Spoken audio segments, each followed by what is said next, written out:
I mean, we could have like a bizarro switch up day. Oh yeah. Backwards day. Switch Is up that day. where we put our shirts on backwards too? You do everything backwards. Okay, you don't have children yet, so I understand that you don't know this. But backwards day, yes, you do everything backwards. You put on clothes backwards, you walk backwards, you start to talk backwards, like Tanab, Tanurb, and all that kind of stuff. Do do you also eat backwards? Oh, that's so good. Actually, we have never done that. Hello to everybody who's joining us. I don't think anybody's joining us yet, actually. And we're starting in, what are we starting in? You actually can see the timer. I can't. Episode 47. Do you want me to give you a live play-by-play? 6 minutes, 33, 32, 31, 30, No, that's okay. You can stop that. 29, That's T great. minus 27. Can we do like Houston countdown thing? yeah, Cape Canaveral, like a little rocket launch? Sure. You can do that if you'd like. 15, 14. I think it's just the microphone. I'm just excited to do I know that's such a good microphone. what Elon says, the late night DJ voice. 5, 4, 3, Yeah. 2. Okay. Blast off. So you can do that for this one. Okay, you can do that. I love your prime number level up. Like that microphone is boss. You're actually now the boss. Got to represent. I mean, I gotta thank my dad for this one. He picked it up, but yeah. Is there a model? What is it? Microphone. Model microphone. I mean, this is good, but that's amazing. So my dad is a bit of an audiophile. So he didn't actually pick up this microphone for, Zoom calls or hosting his own podcast. He bought this microphone so that he could place it by his subwoofer, and so he could fine tune the settings on his speakers to get the sound quality exactly right. And once it was good, he doesn't need it anymore. Is that why you have it? Well, it's still a work in process, so I am gonna have to give it back, but we can come up with a little trade system here. But he is able to part with it for this show. And then he needs it back each time he plays it. Holy cow, that's awesome. Like that's a real audiophile. That's really getting deep. I love it. I love it. I need a microphone because I can't. This is just where my mind went. I'm not saying this is actually the case. So I'm not judging. I need a microphone because I can't hear the difference with my ears. So therefore, it has to be that precise. That good. Okay, that's so good. All right. So I have something for you while we're waiting. We've got 4 minutes before the show. Do you know what I did this morning? You don't, but it's a rhetorical question and I'll allow you to answer. Did you have a shower? I did, but before my shower, and it's actually interesting, very closely tied into what I actually did this morning. Take a guess. You've got me just like hanging on the edge of my seat here, Brent. Okay, so when I got up, I went and I sat fully clothed in my bathtub. At like normal Monday morning thing to do. 5:30 in the morning. This is my personal development, waking up in the morning routine hack. Okay? Like that's where I've gotten to. I have a mind that is, it almost works like a Cold War. I can think of a really great idea to do something, get up in the morning, whatever it is, and it will work for a little while and then it will stop working. So it can be as simple as I get up in the morning and I'm just watching YouTube now. And an hour and a half goes by and it's like, oh, I don't want to be doing this, but it made so much sense an hour and a half ago. So on Saturday, as I was thinking about what's going to do this next week, I don't really want to do that. I'd like to change that up. Going out immediately in the morning and walking the dogs or just going outside doesn't work anymore. For some reason, it doesn't make sense. I thought, I know. I'll just sit in the bathtub until I decide that's stupid and start doing stuff. It's a very normal thought process. Yeah. And it worked. But I am curious, was this an idea that you came up with yourself, or was this something you've heard?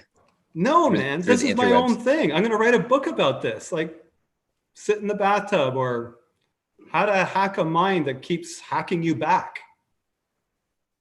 Like, literally, it hacks. Like, I'm like, okay, I've got this. I'm just going to go outside right away. I'm going to do this. I'll do the 1, 2, 3 up. You know, they say, teach yourself how to wake up in the morning, all that kind of stuff. And I was like, this isn't working anymore. Nothing's working. And so I thought, well, why don't I just sit in the bathtub? And I think it's not going to work again. Like, there's going to be like a week or 2 weeks. This will be fantastic. And I think I'll have it. And then it'll stop working. And so I'll have to come up with something even more bizarre. The next level. Different. The next level. As in, you get in the bathtub with a 5-minute timer and you say, if I haven't figured it out in 5 minutes, I'm turning on the cold water. That could be it. Yeah. Something like that. Sure. Time pressure. Yep. Create some urgency. Awesome. Keep brainstorming. Come on. I'm going to need it. I'm going to need it like in literally probably 1 week or 2 weeks. Come on.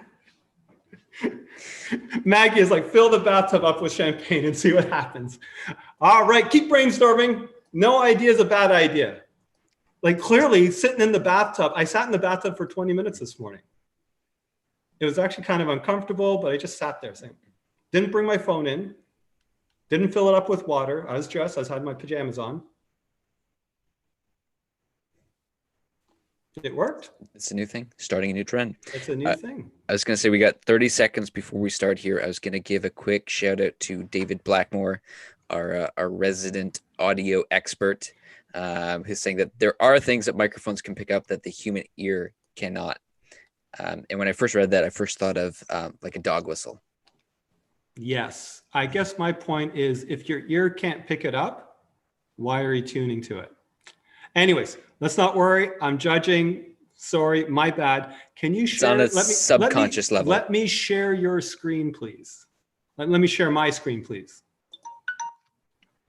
Hold on. Dismiss. Okay, can I share now? No, not yet. And go. All right, there we go. Share advanced. Share computer set. Oh, music or sound only. Ba-ba-da, ba-ba-da, ba-ba-da. We're gonna go live. Geez, I'm so excited about our pre-show talk that I've missed all. Get myself all set up here. Okay, keep talking, Arthur. 3, 2, 1 words. Oh, no. Sorry. Do your T-5 or whatever you want to do. Oh, did we hit the countdown? Yeah, go for it. And this is the official countdown here. 5, 4, 3, 2, 1. Blast off. We are live with COVID Marketing episode number 47. You tuned in to and COVID as the esteemed Richard with Brent Kobayashi and Arthur Tutt. As the esteemed The Richard show to support small business, not has just to reported by survive, himself to have but to said, thrive. we are calling all small business not just to survive, but to thrive. Week daily at 11:11 Eastern Standard Time. If you have questions on marketing or business or whatever, let us know in the comments. I am Brent Kobayashi, president of Kobayashi Zeitguys, a marketing agency here in Toronto, Canada. And with me is Mr. Arthur Tutt, marketing specialist at the KZ. Morning, Brent. Good morning. Everybody who's watching, do what Patricia did last week. She started a watch party. Like, share this, get everybody watching this, because it is worth it. It is so worth it. I've never done a watch party before. I've never done a watch party either. I am not pronouncing anything correct. You know what? Gowder, like chowder. I believe it's Richard Gowder, not Godet. I just, now that I haven't been able to pronounce that, I can't pronounce anything anymore. Okay, so it's going to be one of those episodes. You got it? Is it like more German than French? I'm not sure. Anyways, okay. Let's get this thing going. Now, where are we? Hold on. This is an exciting episode today. It's Monday, Brent. It is Monday. Welcome. Monday. It's small biz day. Love Mondays. So Sorry, all I can see in the comments right now is just a bathtub of champagne. So today we're going to dive further into lead gen. We did it last Monday. We're going to go a little bit further, and we're going to talk about how you set up a successful campaign, specifically one, a campaign that we've done recently. So Arthur, there's a few key factors in setting campaign. There's define your audience. There's, well, actually, why don't we review them? What are the key factors when you're trying to set up a campaign? Reviewing a successful lead gen campaign. So I think this is really good because this is something that we've been doing ourselves recently and been going through and have been seeing the actual results ourselves in terms of, what's working. And there's a number of kind of pieces we can look at here. But today I think we wanted to focus on audience. So talking about like who is the event, who is the message, who is it actually for, as well as the offer or the promise. It's like what is it that you're offering to people? Because as with everything, there's an exchange, right? Whoa, be careful not to hit this thing. Because people always say like, well, nothing is actually free, right? And it's true in that there's always an exchange. So here, if we're looking to get people's information, whether that's name, email, etc., there has to be an exchange of something for that to make it worthwhile, or else somebody's like, I don't want to give you my email. Yeah, everything's a value exchange, at least in business. And then as the last piece on that, qualifying, like how do you qualify to make sure that you're sending it out to the right people? Perfect. Okay. So now today we're actually going to share more about a recent lead gen campaign that was incredibly successful. It focused on these same criteria that we're talking about. It kept a simple structure. So let's just dive into this thing. So starting with the audience? Yep, go for it. Okay. Now, do we want to get into like the specifics of this campaign or keep it more broad and general? We're going to keep it general. So we're going to talk about targeted professional group and yes. So we're going to keep it general at the moment because we're right in the middle of it. Okay. So I think what's important here when we're talking about audience is, in this case for this client, his desired target group was a very specific profession. So when we went into Facebook to set up the lead gen campaign, we found different ways of targeting that profession, because within that profession, they have there's different job titles that are used. So a few different ways on targeting audience. One is by job title, right? And within the industry, are there different variations on that job title? Also by school. So these are the people who way back in the past went to school to study different things. And we also let's be so to give you an example, this particular person that we're working with, just to be a little bit, we can be more specific, is a broker that deals with a targeted professional group like doctors, lawyers, even marketing or agency owners, restaurant franchise owners, that type of thing. So I love that you're going in there in terms of targeting with a school, because maybe they went to a certain kind of school. That could be their background, right? Especially if it's a professional. An architect, for example, might have gone to a specific school or belonged to a specific association. Okay, Continue, sorry. The other piece on that, though, is we did do some interest-based targeting. So people that were interested or that Facebook has identified as interested in certain fields. Now, one thing I want to stress here is, let's just use lawyers for an example, right? We didn't target people that were interested in law or interested in lawyers, because that's very general and generic. There might be 500 million people on Facebook that are interested in law. What does that mean, right? So instead, what we would do is find specific trade magazines or different associations where, if it was a lawyer, really only a lawyer would actually be interested in that specific magazine or association, because anybody outside of that small circle would have no idea what that was. Right. And that's because we're trying to narrow down on the owner of the business. Now, not all lawyers are going to be the owner of the business, but from the broader group of people that are into, that might have an interest in law, it's going to really narrow things down because they are more likely to be an owner or a partner or something in that business. So looking for ways to like really think, what am I after here? Who am I talking with? And what's their characteristic? An owner was one of the one in this particular campaign that we're running. Yeah. And the decision maker in this particular case. One more thing I would add here is sometimes Facebook does get specific enough that it'll actually have a category for business owner, right? And it'll get that specific. The problem that I found though is those audiences tend to be quite small. And what I've seen in my experience is to have any kind of successful campaign, you really want to have an audience of, I'm going to say minimum of 10,000 people.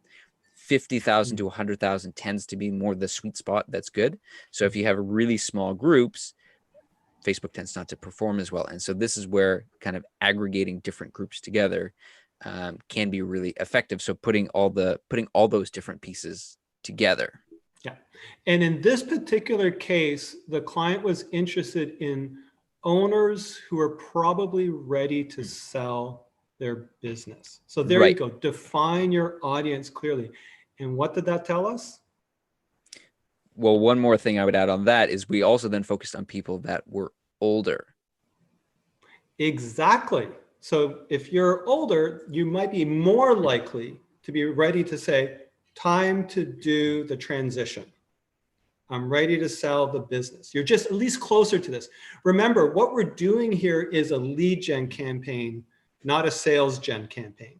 So you're looking at gathering a bunch of leads from which they're going to be at some point in their process, the sales process that you're at.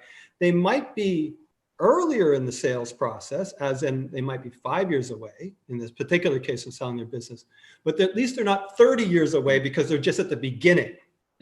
Yeah, we're not targeting the fresh out of school. Exactly. So we're basically creating in this case, exactly a list of people that can be put into your sales funnel, we'll call it, a list of leads. So we're looking at targeting and qualifying and narrowing down the audience, at least initially. Okay, so remember what we're doing here is we're identifying criteria that we want the leads to meet. So we're kind of pre-qualifying before our ad goes out, before we invest our time and our money, marketing to people who aren't the right fit. And that's super important, especially at the beginning. You can start to broaden it as you experiment and see things out, but at the beginning, see how narrow you can focus yourself just to get things going, whatever that narrow is. Anybody who's watching, by the way, I know sometimes when we're talking about these concepts, it's a little bit challenging to translate them to your particular business and industry. If you're having any challenges with that, reach out. We'll answer them in the comments. We'll bring it back on another show with more examples from different industries.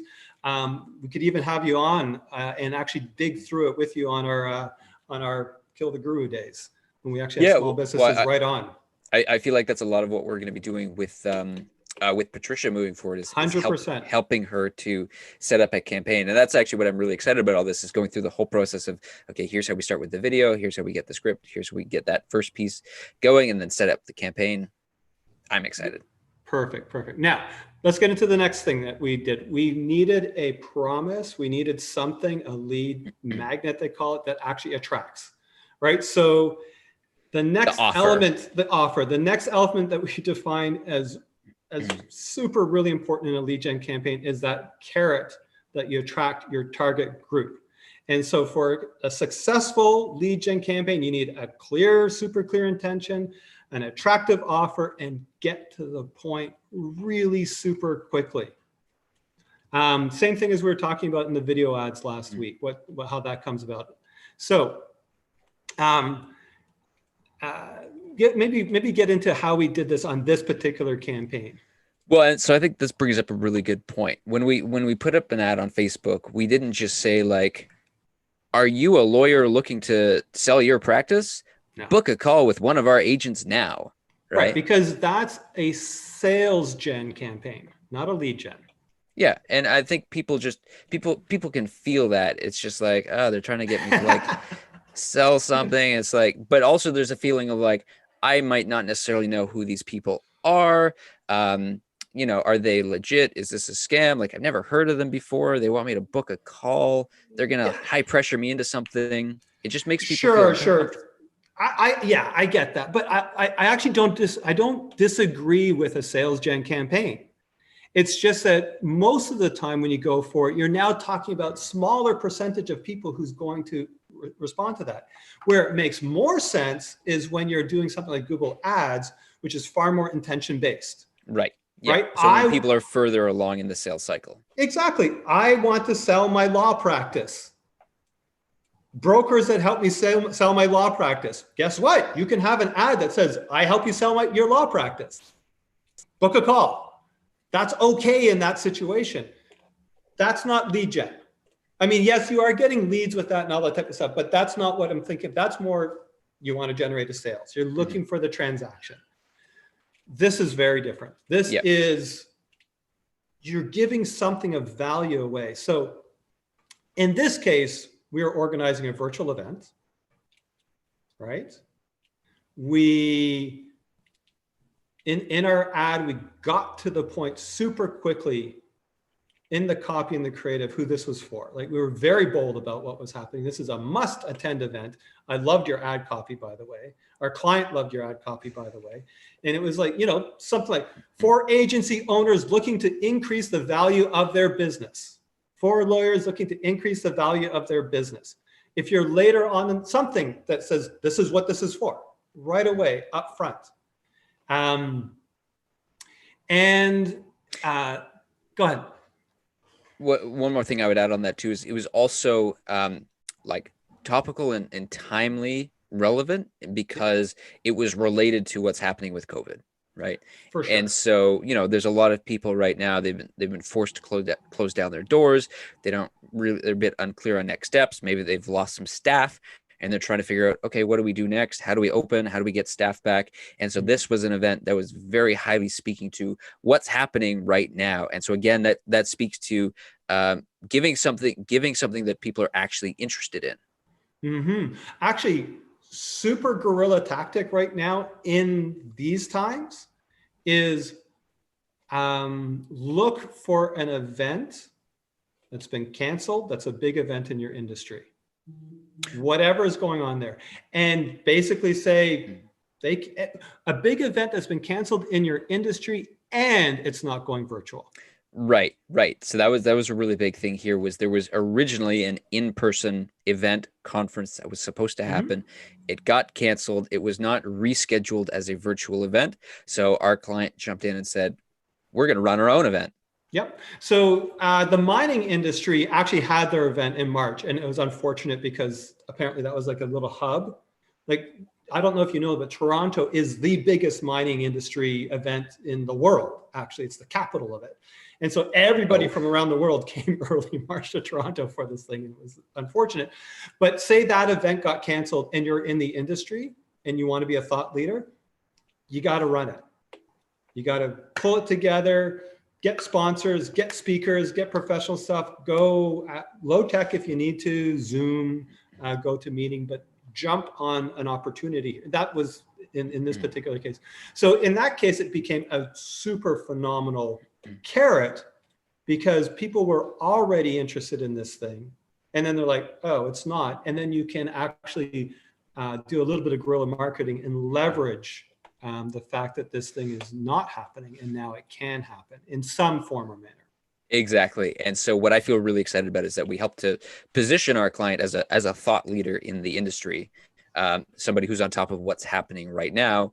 And in that way, build trust with who he's looking to connect with. Yeah, exactly. And so in that sense, it served two purposes, right? The actual event itself and the thing that was the give provided some thought leadership, some stuff to build that trust, to say, we know what we're talking about. That's value. You're giving value. So there is overall brand when you're oftentimes doing lead gen, especially when you have a phenomenal give, to register, because we didn't try to make, at least for what we were doing, we didn't try to make the industry very broad and very big and get everybody and all that type of stuff. It wasn't intended for the advertising, the lead gen stuff, to make it like there were general broad campaigns and that type of thing. But for us, very specifically, the lead gen portion is we just targeted that narrow audience that we knew were closer to the end of the sales cycle. So there's kind of multiple purposes going on in one effort, but our advertising, our lead gen was very focused so that we could hand over potential leads, sales that were pre-qualified to some degree to the sales reps that were now about to, or the next step for any of the stuff that was going to be happening from that perspective, that ROI, that return on investment that you want on your efforts. Right. So it can be longer term, it can be shorter term. In this case, we wanted it to be, a little bit more shorter term, not sales gen shorter term, lead gen shorter term. And I think that's a really good point on qualifying. Just keeping an eye on time here to wrap things up. On qualifying, in that, especially with marketing, you don't just want to blast out to everybody and kind of hope for the best. You really want to bring people into your world who are actually the right people for that, product, service, whatever it might be. And I feel like in this case, the qualifying that was done was a lot of how we targeted people through Facebook. Yeah. And then just as we're about to wrap up, I just want to mention that after you've done those initial pre-qualifying things, just recognize that that's your initial guess. That's your initial take on things. We've talked about expanding it, taking a look at the data and all that kind of stuff. We can get into it a little bit more in a later episode where we actually look further into qualifying, because qualifying does not stop after the ad campaign. You also qualify as you continue to go on. Like for instance, actually during the ad campaign, you can do some qualifying, which I believe you did. You can say, do you have an agency? Do you own an agency? What's the size of your business? How many years in business have you been? Those types of things. You can put that in your lead gen capture form. Think of questions you would like to ask to qualify this person, and then it will help if it's going to your sales team or yourself to kind of prioritize the leads that have come in, or give you a little bit more of understanding and context from which you can communicate with that person. And maybe say whereabouts in this whole structure of sales does this person exist? We did it, man. We're getting really tight. So close. I know.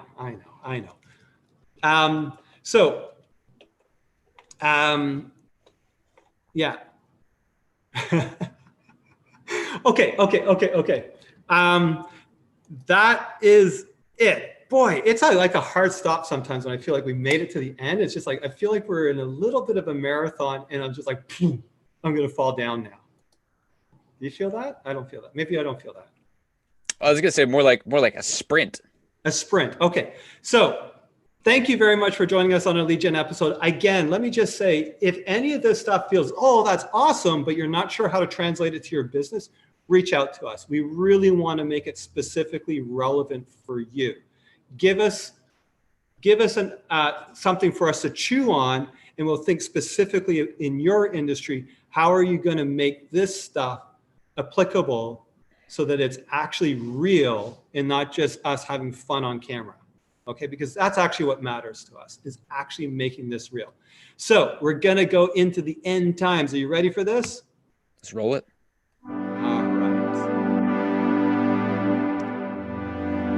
You've tuned in to COVID Marketing with Brent Kobayashi and Arthur Tutt, the show to support small business not just to survive, but to thrive. Thank you so much once again for joining us on this Fine Monday, episode number 47. Next Monday, we continue to talk about lead gen, and we're actually going to walk you through setting up a lead gen campaign for us, the KZ, in our Facebook Ads Manager. And tomorrow, we're switching things up and doing Content Day tomorrow, since our guest expert, Andres Pone, is coming back for part 2 this coming Friday. So tomorrow we're going to continue our content series on creating ad video. Don't miss it. It's going to be a great video. Thank you so much for watching. And Arthur? Cut it? Yes, you got it. Got it. That's it. I was distracted. I felt some flattery with a comment from David Blackmore. Oh, okay. You're just like, I'm not listening to Brent. Somebody's saying nice things about me. Just my heart is aflutter. That was good. That was good. That was tight. Ish. Tight-ish. Tight-ish. Still need to crank it up a little bit. Yeah, I know. It went up and down, didn't it? It did go up and down a little bit. Some flow of energy, a little roller coaster. Yeah. You know what, though? It's going to be amazing because, I mean, I don't. Did you see the full edit that Maggie did of the Andrews Pone episode? Mm-hmm. Was that not incredible? I looked at that and I said, holy cow. Now I understand when people say it's all in the edit. Like, I do not understand why there is even a best picture as the big thing or best actor as the big thing. Best editor. Best director. You know what? Sorry, best picture, I get, but it shouldn't be the director or the actors or anybody else going out there. It should just be the editor. Like, we look so good because, actually Maggie is saying can't do a good edit without good talent. And I'm just like, I don't know. I think he might be able to. I loved it so much. It just changed the game. So yeah, this episode tight, not tight, tight-ish. It's on the flip side in the edit. I'm really excited to see it. Good morning. Hey, Kinga, David. So good to see you all. That was amazing that you're here. All right. I think that's good. I think we're done. Yeah, let's go. Let's cut it. Thank you very much for joining us. We'll see you next week. No, sorry. Thank you very much for joining us. We'll see you tomorrow. Tomorrow? I'm still on Friday. Okay. It's Friday. I don't know. It's Friday. It's not Friday. But part of me says it's Friday. I'm not sure why. We're just having that much fun. It's probably the bathtub. It's kind of messing me up. No, the bathtub is a Monday thing. It'd be really weird if I sat in the bathtub on a Saturday morning. Weirder than a Monday morning. Monday morning kind of makes sense. Maggie's just like, come on, guys, cut it now Cut, please before you embarrass yourself. All right.